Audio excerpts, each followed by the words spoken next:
नमस्कार मित्रांनो, स्वागत आहे पुन्हा एकदा आपल्या नवीन व्हिडिओमध्ये. कोपरावला आलेलो होतो. दुकानचं काही मटेरियल होतं, घ्यायला आलो होतो. अर्जंट होतं, त्याच्यामुळे यावं लागलं. गाडीमध्ये पाठीमागं तुम्हाला बॉक्स दिसत आहे ना, आणि काही डिक्कीमध्ये आहे, फुल भरलेली आहे डिक्की पाठीमागं. उरलेले बॉक्स पुढे शीटवर ठेवले.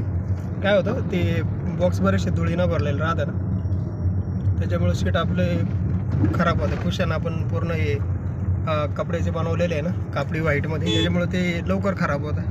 आता डिक्कीमध्ये जेवढं बसेल तेवढं बसवलं आणि बाकीचं मग पुढं शीटवर ठेवलं आहे. चला आता निघालो मी रिटर्न.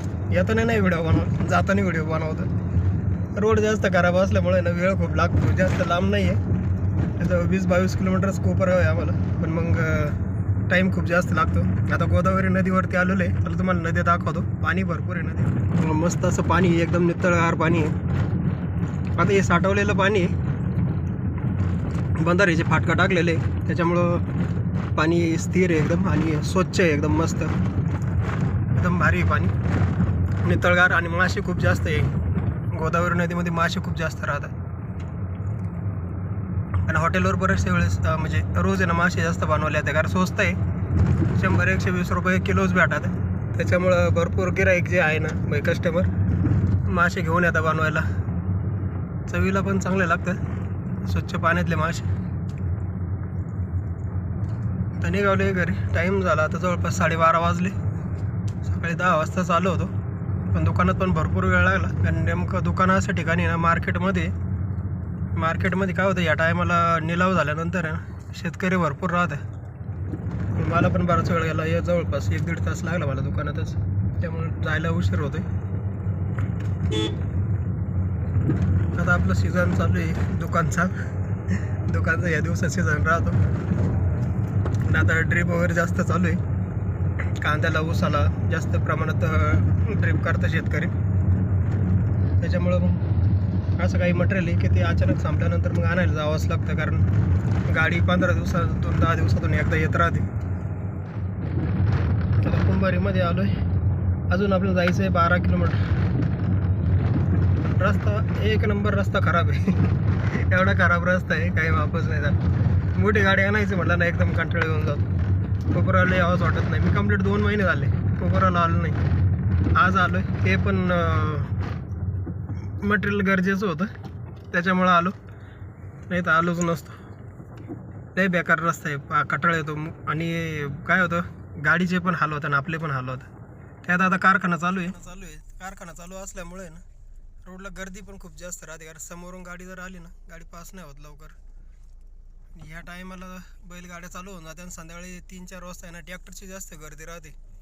आणि आमचा जो लासगाव रोड आहे ना, त्याचं पण आता सिमेंट कॉन्क्रीटचं काम चालू आहे, त्याच्यामुळं तो पण बराचसा रोड खराबच, म्हणजे उकरून ठेवलेला आहे ना, ते एक साईडच वाहतूक चालू आहे.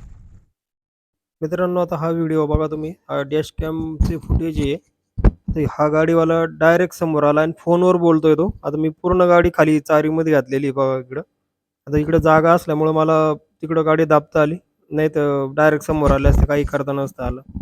तर गाडी चालवताना शक्यतो मोबाईलचा वापर कमी करा, समोरच्या गाडीवर लक्ष ठेवा, आणि आपल्यामुळं दुसऱ्याला त्रास नाही झाला पाहिजे, या गोष्टीची काळजी घ्या.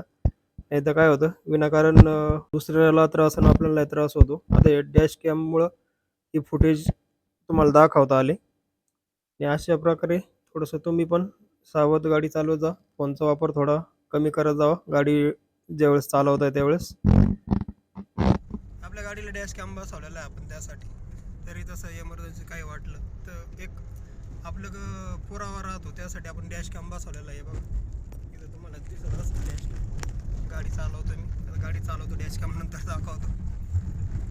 डॅश कॅममुळे तेवढी तुमची सुरक्षा होती, त्यामुळे शक्यतो आहे ना गाडीला डॅश कॅम बसवा तुम्ही, कारण तुमची सुरक्षा राहते आणि आपल्याकडे एक प्रूफ म्हणून पण राहतं. समजा आपली चूक नसताना काही जर झालं तर आपण डॅश कॅमची फुटेज दाखवू शकतो, है ना.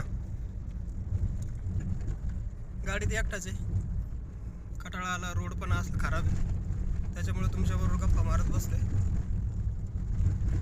आणि व्हिडिओ पण बनवतोय.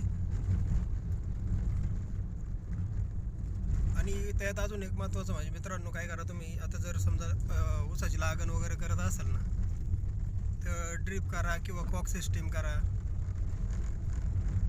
त्याच्यामध्ये काय होतं, खर्च काही जास्त होत नाही बरं का. सुरुवातीला खर्च होतो, नंतर खर्चाची गरज नाही पडत. आणि पाणी भरायला तुम्हाला प्रत्येक वेळेस माणसाची गरज नाही पडत. सारखं माणसं भेटती नाही, गाडी भेटती नाही कामासाठी, तर मग ते आपलं काम वाचून जातं. आणि कांद्याला त्याला शक्यतो ड्रीपच करा. आता बरेचसे शेतकरी आहेत ना, ड्रीपच्याच मागे जास्त राहते. ड्रीप वगैरे असं नवीन नवीन काही ना काही ट्राय करूनच पाहतं आणि त्यात सक्सेस पण होतं. आता ड्रीप बरेचसे शेतकरी करते किंवा ते कॉक सिस्टीम आहे ते पण बरेच शेतकरी करते.